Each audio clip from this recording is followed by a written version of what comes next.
Hello, good morning to you, my wonderful students. How are you today?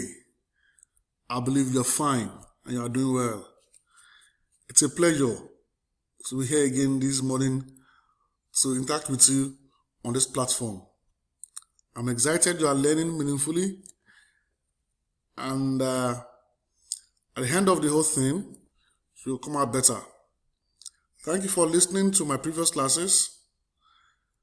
I also appeal you to please sit down, pick your writing material, and let's learn. Mind you, please stay off distraction. Make sure there's nothing distracting you where you are at the moment. Pick your pen, your paper, or your book. Jot meaningfully as we go along in this wonderful class. Remember, I am still Dakbori Moloye. Today we'll be considering clause analysis. We'll be considering clause analysis. Before we go through the topic in details, let's examine what our learning objectives are. First is that at the end of the class, should to define clause. Should to state what a clause is. That's one. Number two, should to state types of clauses. Should to state types of clauses. Number three, should to explain the types of clauses with copious examples. That is, with good examples. Number four, should to identify clauses easily in sentences. Should to state types of clauses easily in sentences. And lastly, to differentiate between a phrase and a clause. Remember, the last class we examined phrase analysis. So I believe at the end of this class, we should differentiate between a phrase and a clause. Differentiate between a phrase and a clause.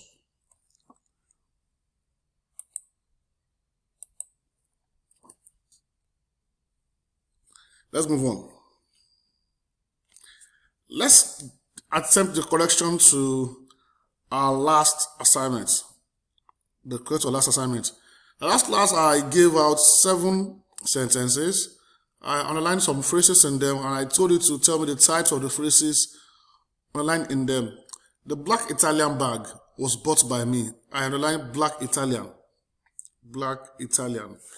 We can see that this is an adjectival phrase or adjective phrase that is qualifying bag. Adjective phrase qualifying bag. Sleeping without light is dangerous. This is a noun phrase that is acting as subject of the verb is. Acting as subject of the verb is. Also, I left the bag in my. I left the ball in my school bag. I left the ball in my school bag. This is an adverbial phrase. It is telling you where I left the ball, telling you of place, telling you where I left the ball. That is my school bag. And number 4 is studied in the library. Is studied in the library. Here we have it as a noun phrase, telling you the object. It's coming after the preposition. Definitely is working as CP of the preposition. I said complement of the preposition, like I taught you in the last class. Let's try and see a difference between the third and the fourth one. And the third one I underlined in. I underlined in. Definitely, because in is included, it has become an adverbial phrase. Where did I leave the ball? In the library. Sorry, in my school bag. But in the fourth one, I did not underline in. He studied in dash. In dash. The question cannot be where again, because in is not underlined. It will be he studied in what? He studied in it. He studied in school. So let's try and see this first. When the preposition is underlined, it's an adverbial phrase or clause. But when the preposition is not underlined, it's a noun phrase or a noun clause. Then number 5, she bought the cake in the new restaurant, the new Chinese restaurant. You can see that in is underlined here. Definitely, it's an adverbial phrase because in has been underlined here. Number 6, Football is best played in the morning. Football, telling you of time, telling you the time, is best played in the morning. Adverbial phrase of time. We can see in underlined, making it an adverbial phrase also. Kemi is a new school nurse. Kemi is a new school nurse. Definitely it's a noun phrase because it is telling us about Kemi.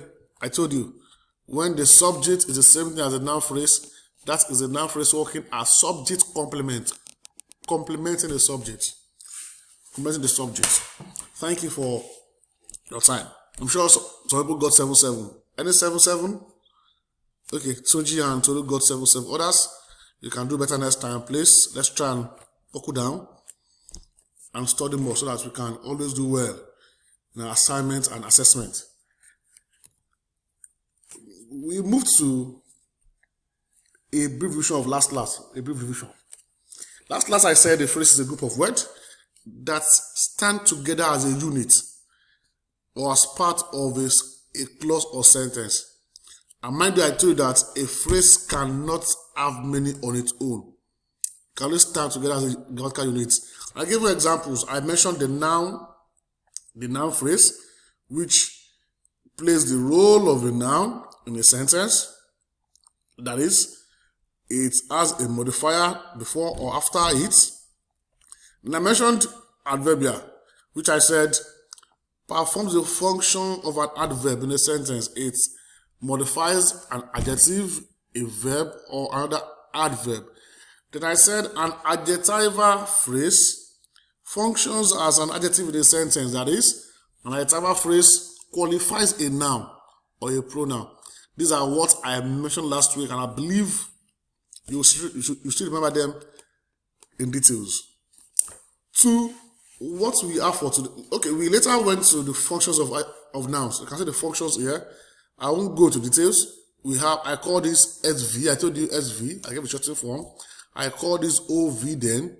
SV I said when the subject is before the noun. OV I said when the subject. I said OV when the verb is after the object. Here in SV the verb is after the subject. Here it is after the subject. Then for SC I said the noun phrase is the same thing as the subject. That is, the noun phrase is complementing the subject. Then for OC I said the noun phrase comes immediately after the object. And for CP I said the noun phrase comes immediately after the preposition in the sentence. Then for apposition, I call it APN, and I said this is when the noun phrase and the noun or the subject are separated by a comma. Let's go straight to what we have for the day. A clause is a group of words which has a subject and a finite verb. You know, like a phrase might not have a subject, but here a clause must have a subject and a finite verb. And there are some things that constitute what a clause is. Number one, I said it has only one subject and one verb. That is where it's a simple sentence or a simple clause. It has only one subject and one verb. Then I said the subject of a clause can be mentioned or hidden. Yes, in the sense that I can say go out. Go out. Go out is a clause. It has an hidden subject. I can say come in. Come in. Come in has the subject hidden, but the verb must be apparent and distinguishable. That is, the verb is apparent. Come in is the verb here is come. Therefore, a clause now, finally, in a simple form, is a group of words containing a subject and a predicate, and it functions as member of a complex or compound sentence. It has a subject and a predicate, and it functions as a member of a complex or simple sentence. Let's see examples of clauses. Whoever ate the last piece of pie. This is the clause that is functioning as part of a sentence. It can't stand on its own, although it's meaningful, but it needs another part to make complete sense. Whoever ate the last piece of pie is wicked. Is wicked. This is a clause attached to another part to make full sentence. When I came in, I saw him. When I came here, I saw him. This is a clause, two clauses in one. This is one, and this is one. I want to buy a phone. I want to buy a phone. This can function and stand on its own. I want to buy a phone can function and stand on its own. You call it a main clause. A main clause. This is a subordinate clause. Don't worry, we'll soon get to that aspect. Then Alex smiles. Alex smiles is definitely a main clause that can stand on its own. It has meaning. It can stand on its own. When I was dating Diana, that was my dream. Well, that did not happen. Here is a subordinate clause that needs other parts of the sentence to make meaningful thoughts. So these are examples of clauses. Then to the types now, to the types. We have two main types of clauses. We have the independent, we call it independent or main clause. We call it independent or main clause. When a clause is a main clause, it can make sense on its own, meaningful sense on its own. And it's a regular sentence. In short, an independent clause is a simple sentence. An independent clause is a simple sentence. That is, it can stand on its own and make sense. So every independent clause is a simple sentence. He's a wise man. It's simple and meaningful. I like him. Meaningful. Can you do it? It's a meaningful question in sentence form. Do it, please, is a meaningful statement. That is an independent clause. I read the whole story. It's a simple sentence and also an independent clause or a main clause. Like I said, a main clause. Then to the other one, which is a dependent clause. A dependent clause cannot function on its own because it leaves ideas unfinished. It leaves idea or thought unfinished. Mind you, they are also called subordinate clauses. They are also called subordinate clauses. And like I said, they cannot form a complete sentence. They have to be attached. In short, they help the main clause complete the sentence. They are dependent. They are subordinate. They are helping clauses. They have to rely on the main clause to derive complete meaning. They rely on the main clause to get their full meaning. Then subordinates do the work of connecting. It connects. Subordinators now. Subordinators are words that connect the main clause with the subordinate clause or the dependent clause. Mind you, subordinate clause is dependent and main clause is the independent. And words like I like rice but dislike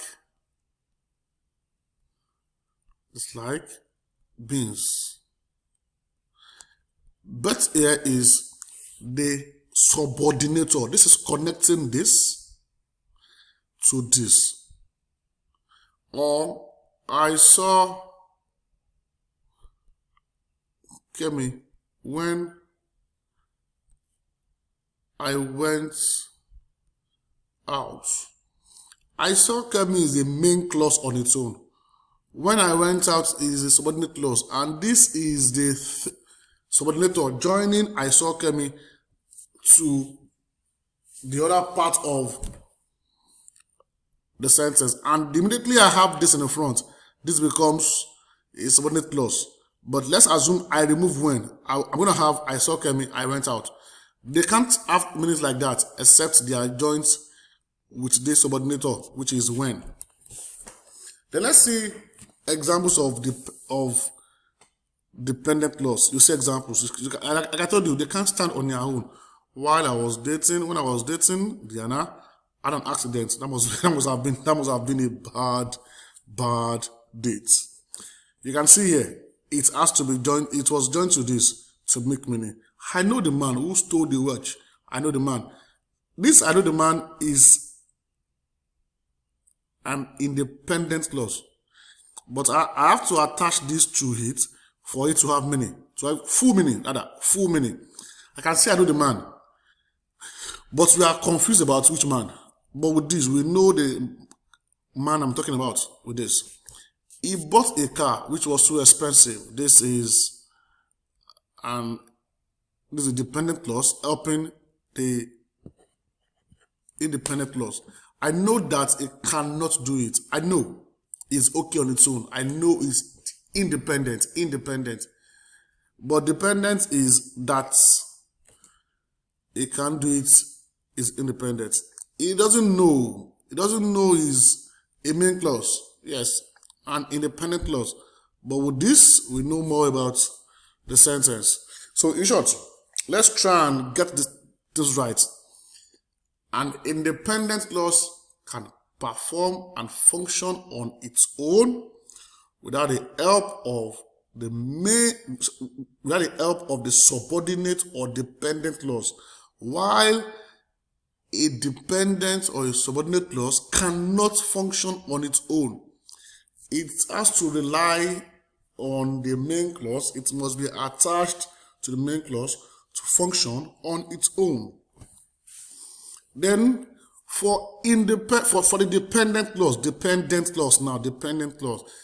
a dependent clause has three subtypes. Let me use the word subtypes. We have three types. Under the dependent clause, we have the adjectival or the adjective clause. We have the adverbial or the adverb clause. And we have the noun clause. The same way we have them under types of phrases. We have adverbial phrase, we have adjectival phrase, we have noun phrase. So now we have adjectival clause, adverbial clause, and the noun clause. Let's pick them up one by one. Look at it twisted. We are considering types of dependent clause. Before I go on, let me listen to one or two questions before I move on. Anybody with a question? Anybody who wants to ask me anything? Okay? Alright, in the answer of the question, let me ask the house this. Anybody who can tell me the difference between an independent clause and a dependent clause? Anybody? Tunji, please. Nice of you, Tunji. Nice. That's good. Let's go to what an adjectival clause is now.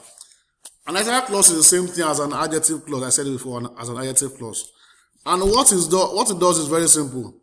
It functions as an adjective, even though it's made up of a group of words instead of one word. That is, like a phrase will do.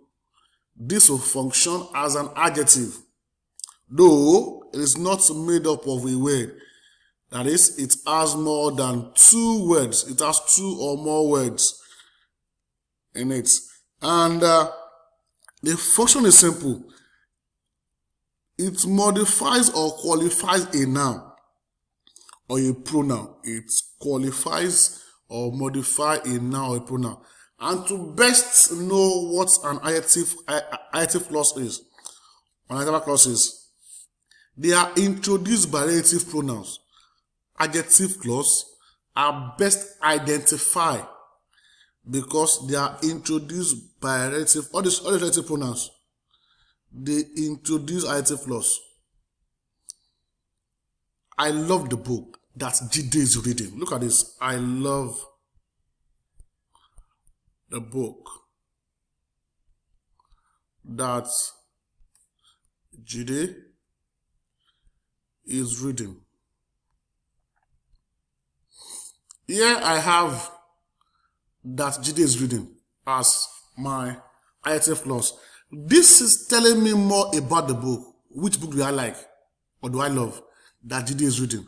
So what IELTS clause will do is to qualify or modify the noun or the pronoun. And I said they are introduced by all this. This introduces adjective clause. If I tell you, I know the man whose money was stolen. Thank you. Whose money was stolen is an adjective clause. Tell us more about the man. Which man? The man whose money was stolen. Let's see examples of adjective clauses. Examples now. Here I have the dog. Which dog? That I brought home from the pond.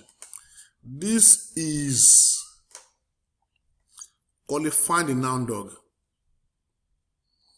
The time will come when you feel sorry.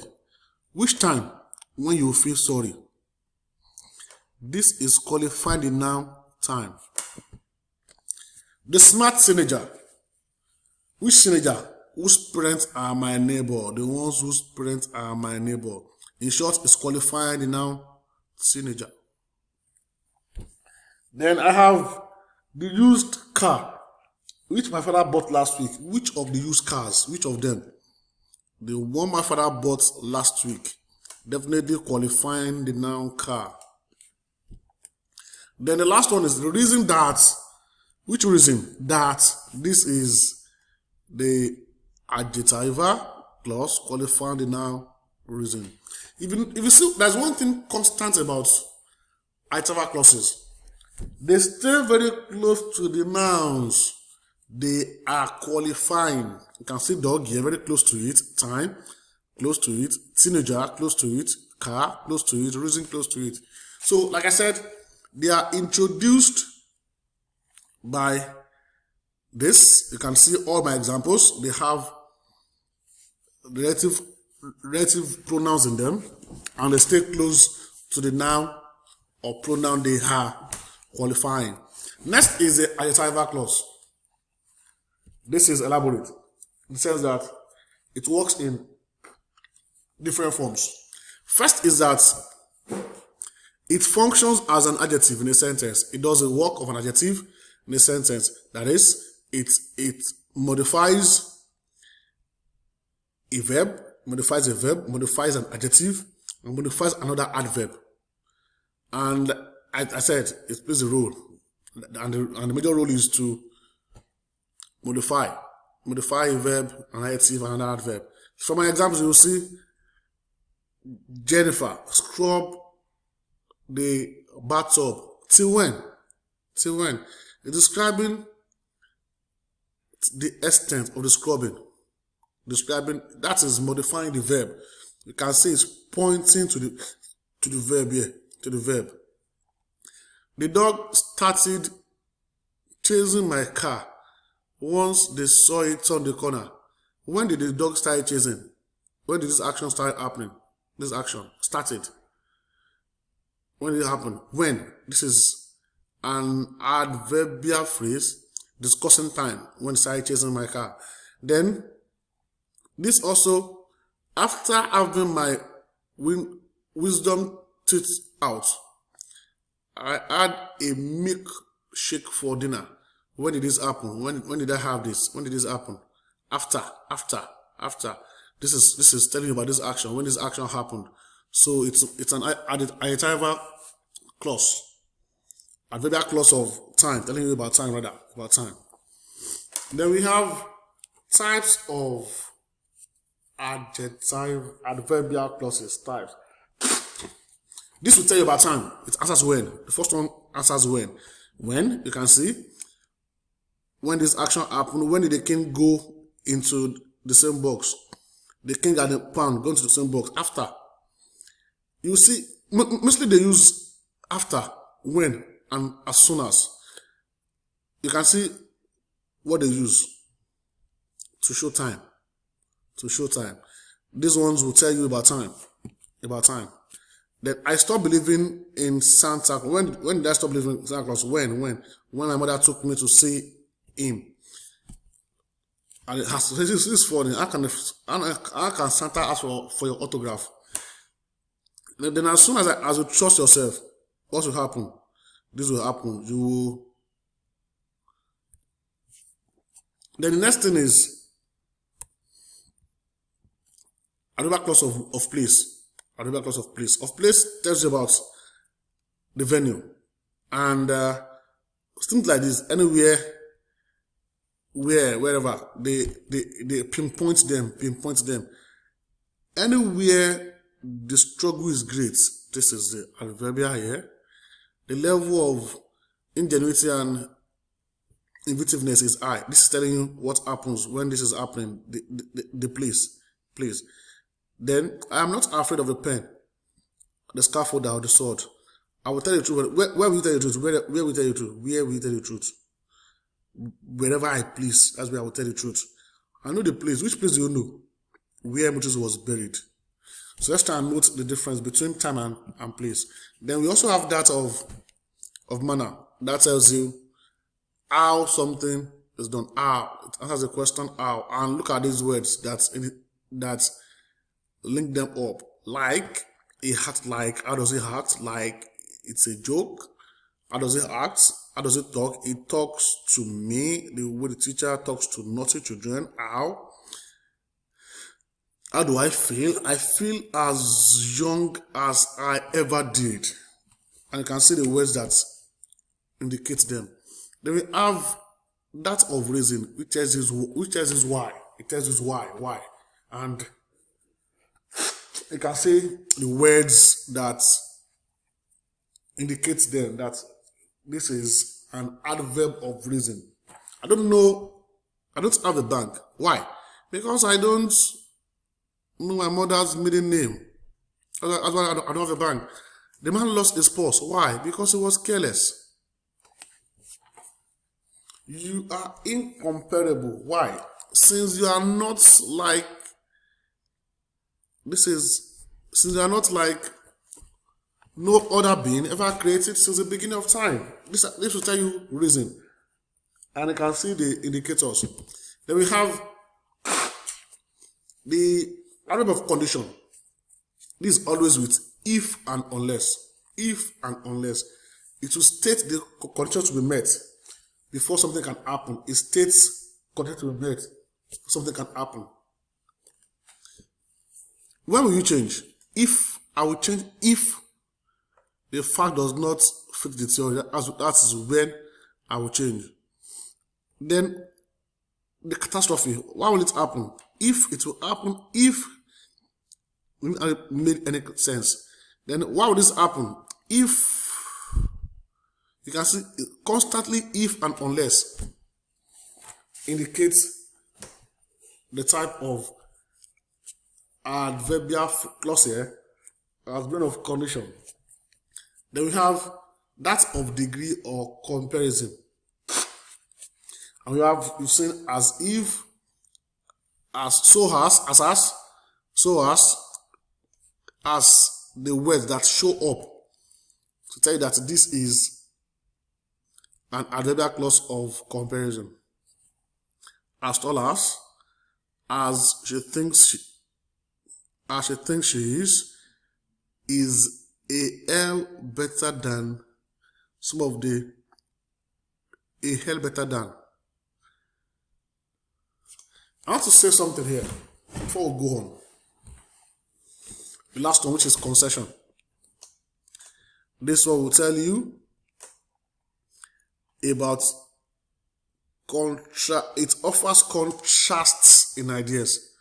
The idea in the other part of the clause contrasts with the main idea. The idea in the other part of the clause, you can see it here, contrasts with the main idea.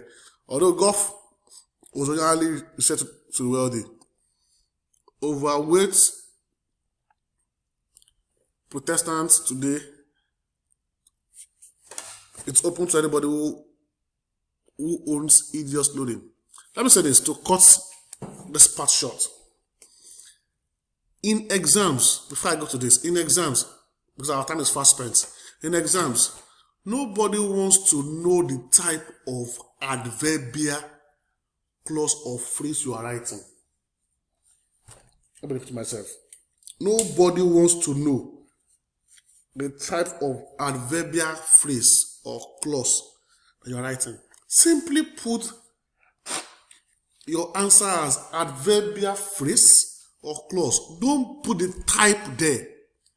WAEC does not emphasize on putting the type there. Just briefly state it.